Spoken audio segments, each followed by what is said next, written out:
I had great opportunities in serving my country and serving in politics. I've just been dedicated to my church family.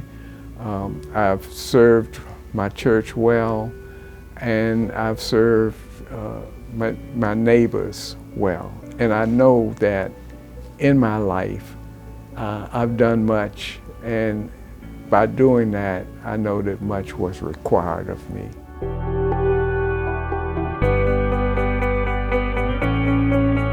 I grew up in a segregated Washington, D.C., the nation's capital, and went to segregated schools, and was in that first classes to integrate after the '54 decision.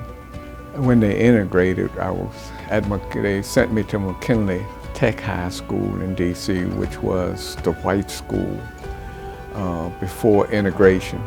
At the black school, we only had like 1 or 2 basketballs, and so all of the guys would play, we played half court so that we could have, enough places to play. But when we got to the white school, they had basketball, goals here, goals all around this huge gym. And so we were still, had been trained in our minds that we were to play in, half court. The teacher came up and said, well, why are you guys playing around the one goal? Even though we were integrated in the schools, it's still, our minds were still set to do certain things. And so he said to us, he said, well, wait a minute. He took me in a room to help get the balls. And it was a room this big as this, and it had just basketballs and goals and nets and all kinds of things, footballs. And I saw then what separate and unequal was.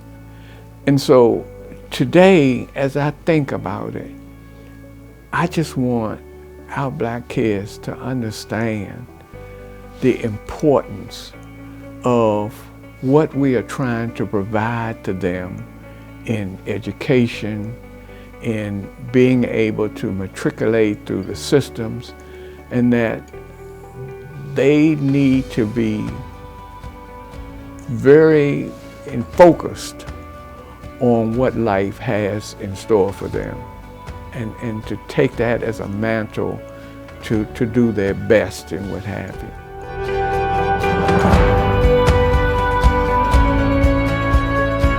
When I moved into Tacoma Park in 1968, I had invested in a property. There was a newspaper article that said that with the influx of blacks, and back then they called them hippies too, that the community was going down. I went to the council meeting and I said, oh, no, no, no. We are not a problem in this community. We are here to invest just as everyone else is. And I just felt I needed to be a part of it.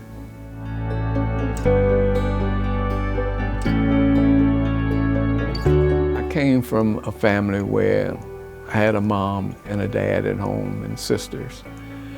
And I have tried to bring that through in my life, the importance of that family. My family background is, again, from Quince Orchard, Maryland. All of them have been, all of us cousins and what have you, have been somewhat successful. They are involved in Montgomery County. My dad had been involved in the Masonic organization. He was involved in the Shriners in D.C. and he was just a good dad. You never really appreciate your parents and what they have given you until you get out on your own. And when you're out there on your own, then you can look back And I had to go back to my dad and say, you know, I understand where you were coming from, and I appreciate that, and I loved it.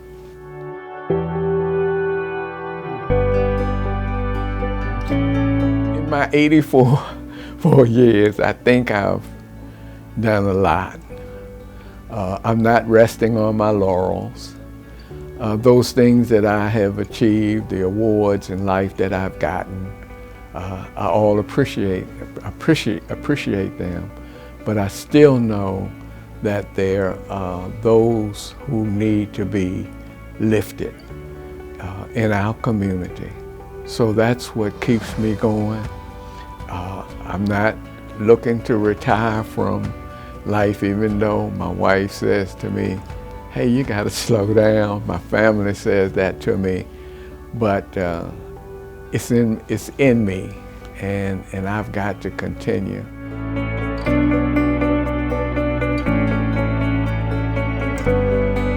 There were a lot of people who came before us, who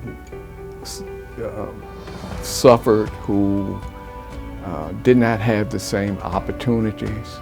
And my advice to the new and upcoming community is to keep that in mind, that you didn't get here alone, and that you have that obligation as leadership and as leaders to continue the greatness that those who came before me and in my generation are passing on to you.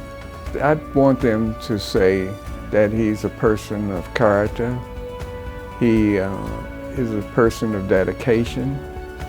He's a person of commitment, and that he has done well in keeping those goals and objectives in all that he has done in his life and will continue to do as he moves on in life.